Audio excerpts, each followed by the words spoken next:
5, 4, 3, 2, 1.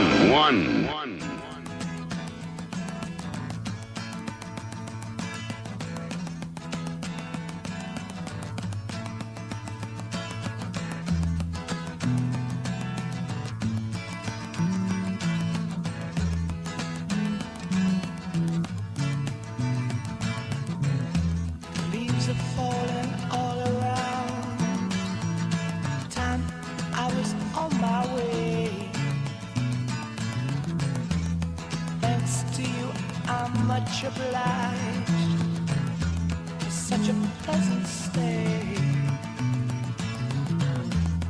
But now it's time for me to go. The autumn moonlight's my way. But now I smell the rain, and with it pain, and it's heading my way.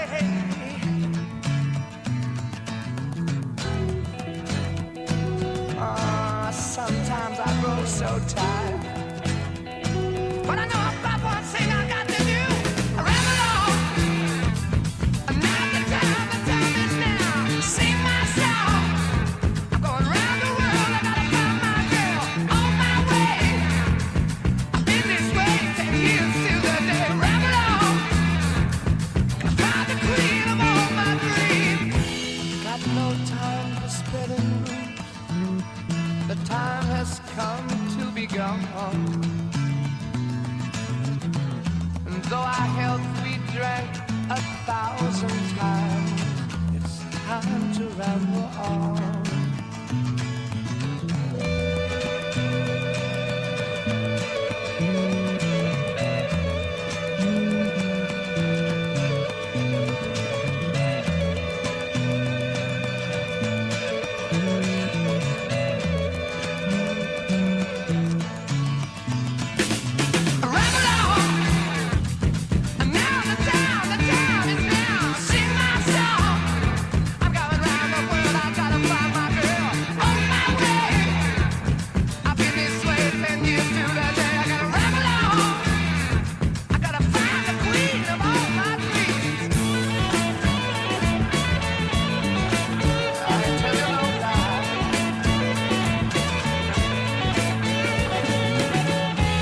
Mine's a tale that can't be told.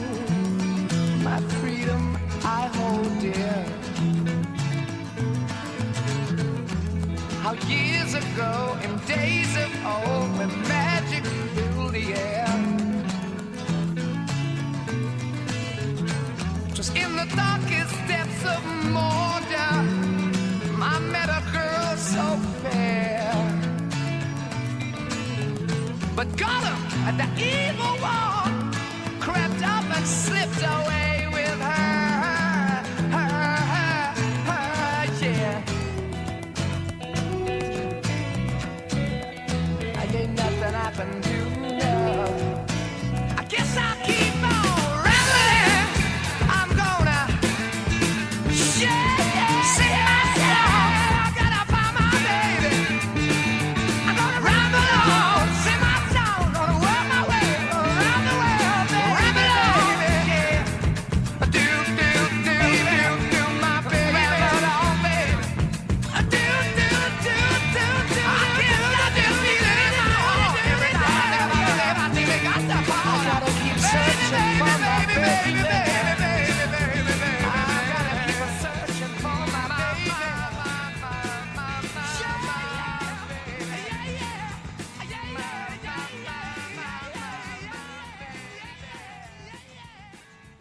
This is Johnny Spreaker Radio.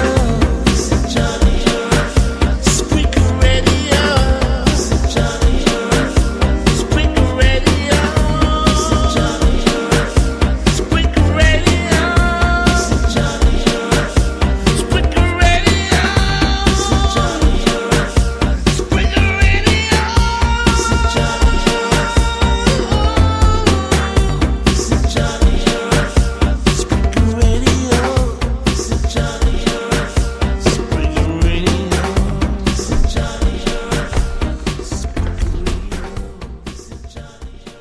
Hello out there, all you lovely Spreaker fans everywhere. Here we are. Johnny Russ Show, we're back. After an hour-long Russ. Oh. 2 days. Is that all it is? Yeah. Is it? Seems longer. Anyway, we're back. Well, it's not. It's not longer. Are you sure? Yeah, Monday. No, it's 3 days, boy. Well, no, we were here Monday. He wasn't here Tuesday, wasn't here Wednesday, and now we're back Thursday. It's 3 days.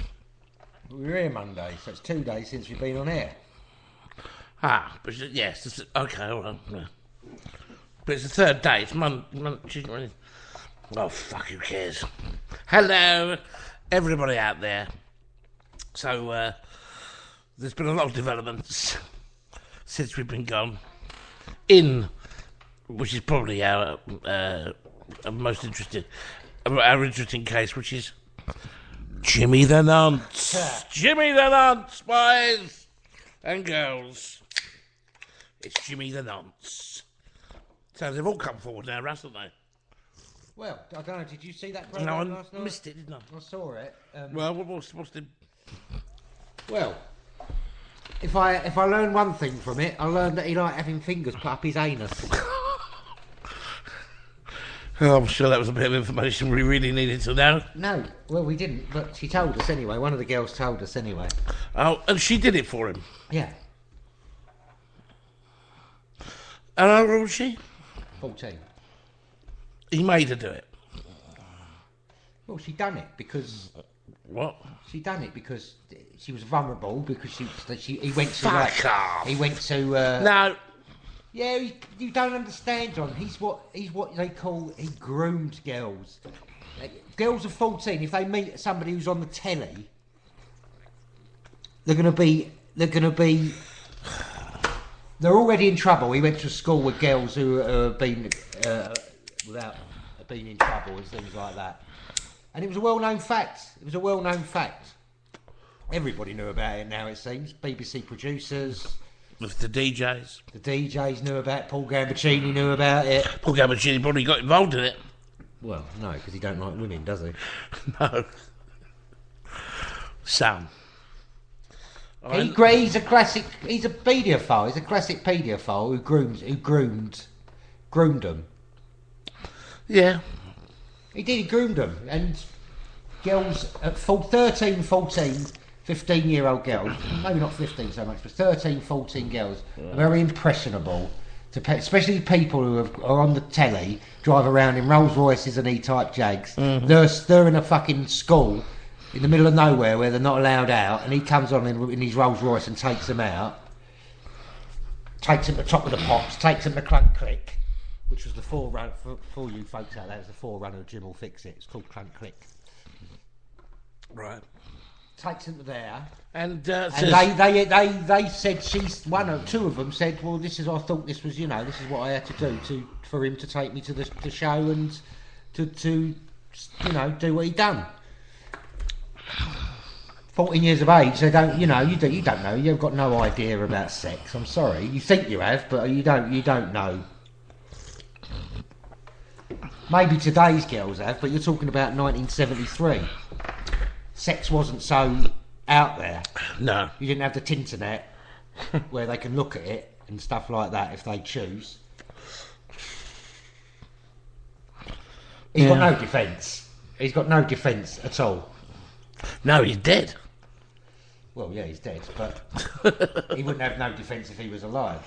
But The girls I can understand not coming forward while he was alive. I can understand that. But it's all the other people now, who, journalists as well saying they knew. There's one in the Brian Reed in the Daily Mirror today saying he knew. He knew. Everybody knew about it. well, what happened? Why? But they didn't want to take him on Why? because he was quite a powerful man. He had powerful friends.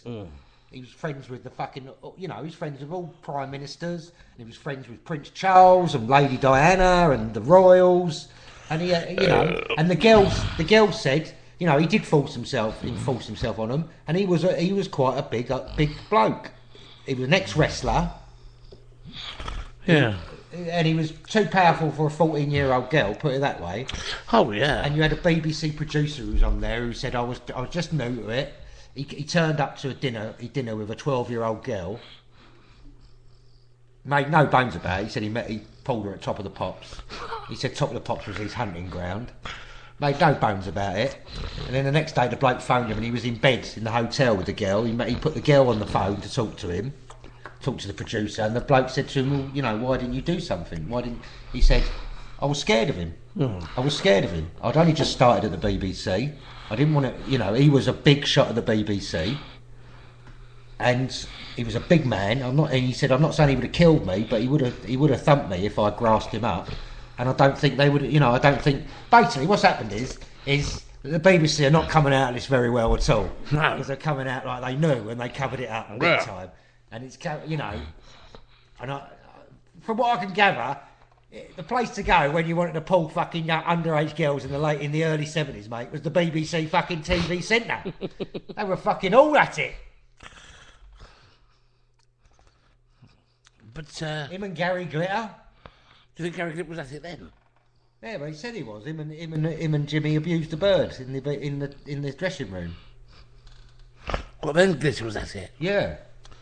And they had this really creepy scene where on Clunk Click, forerunner to Jim Will Fix It, folks, where Gary Glitter's on. He sits Gary Glitter between two birds, about 13. Gary Glitter puts his arms round them. You could see like he's put his arms round. He's trying to touch their tits. You can see it, and then Savile sits down and does exactly the same thing. Puts his arm round these two birds, and his hand's just like draping over like their tits. Oh dear. And then they show the scene where he's with Colleen Nolan on the telly, and he's doing exactly the same. He's got his hands round her, and he's She didn't come forward. she come forward in 2003. She said, "There's a documentary. There's a thing in 2003 where she says at Top of the Pops, Jimmy Savile was getting very, how shall we say it, over friendly. Really? And my sisters were giving him stares just to say, hands off. If you touch her, we're going to kill you." Wow. It was a well-known thing. I mean, that's the thing that's come out of this now, is that it's amazing that it has happened after he's died. But I can safely say that he's a fucking wrong'un. Was a wrong'un, yeah. And already, quality started, isn't it? Well, the plaque up in his house, his place in Scarborough, got defaced last night. Got the words, Jimmy Savile lived here, underneath it said paedophile. No. Yeah, and underneath that I think it said nonce or something like that. Lovely. Oh, it don't take much. What about the Sir bit? Can that get derailed? Posthumously? Whatever the word is? Posthumously. Homelessly. Whatever the fuck. Yeah. After it's gone. After it's gone. Yeah. I presume it can. I don't know if it will. Post hoc to prop. Yeah, you can presume it does. Oh, you presume it does, don't you? Well, there we are. Jimmy's a cunt. Apparently. I can't deny it. And then I read on Twitter tonight that the next one coming out is Freddie Starr. Good luck to him. Did just eat hamster. That's a funny name for a Yeah, young hamster. That's a funny name for a nunny. Yeah, young hamster. Yeah. Well, I don't know if it is nonsense for Freddie Starr, but he's tried to get he tried to stop the press saying something, and now I'm sure he did. Now they're all saying, will the press have the balls to print it? They probably will. Well, I don't know. I suppose it could be libelous still. I don't know. It looks like they were all at it in the early 70s, mate. Well, it was a different time as well, wasn't it? It was a different time, apparently. It was, they were fair game. It was a fair game. Very strange, isn't it? I suppose they were fair game. So I suppose they didn't think they were doing anything wrong. No. There wasn't quite the stigma, I think, probably attached to it, as there is now. Yeah, no. I don't know. Jimmy. You know what they say, don't you? There's there on the wicket. Let's play cricket. Look here. Well, let's move away from Jimmy for a minute. I'm sure we're going to come back to him